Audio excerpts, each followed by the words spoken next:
Paul and Muhammad both taught their followers about Jesus, but only one of them met Jesus and was sent by Jesus. The other? Not so much.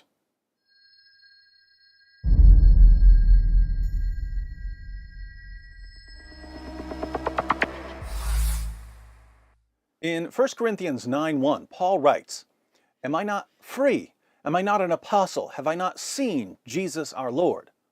Paul met the risen Jesus on the road to Damascus, where Paul was on his way to hunt down Christians and bring them to Jerusalem to face punishment.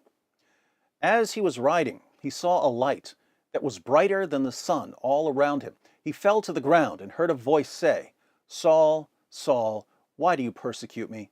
It is hard for you to kick against the goads." Paul cried out, "Who are you, Lord?" And the voice replied, "I am Jesus whom you are persecuting. Now get up and stand on your feet. I have appeared to you to appoint you as a servant and as a witness of what you have seen and will see of me. I will rescue you from your own people and from the Gentiles. I am sending you to them to open their eyes and turn them from darkness to light and from the power of Satan to God, so that they may receive forgiveness of sins and a place among those who are sanctified by faith in me."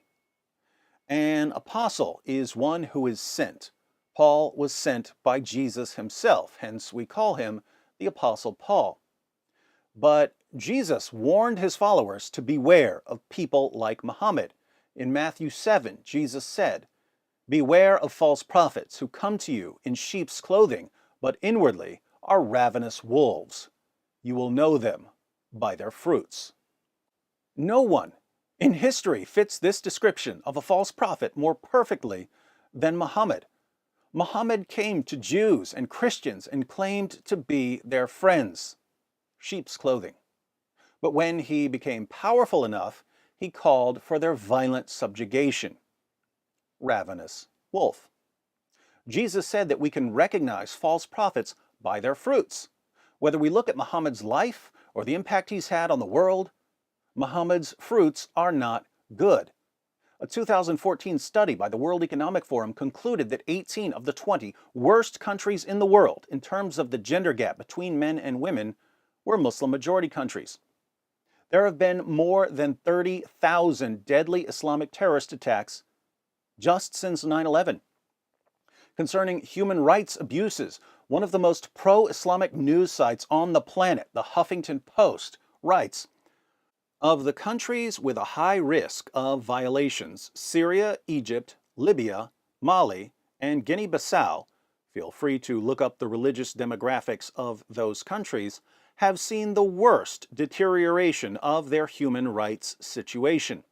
Geographically speaking, nations in the Middle East and North Africa account for the vast majority of the countries in the extreme risk category."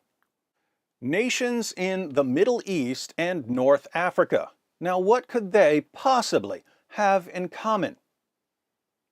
Belief in Muhammad is what they have in common.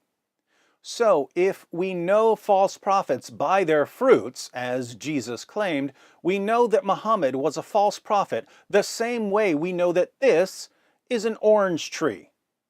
Except that we have far, far more evidence for our conclusion about Muhammad.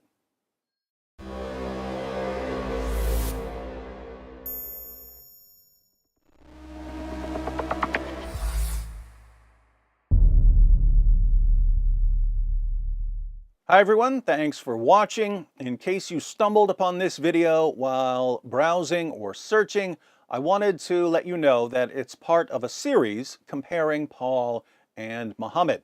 So if you'd like to see the full series, be sure to click on the playlist. If you're already in the playlist, you're about to see an interesting difference between Paul and Muhammad, namely that Paul tested his revelations while Muhammad didn't.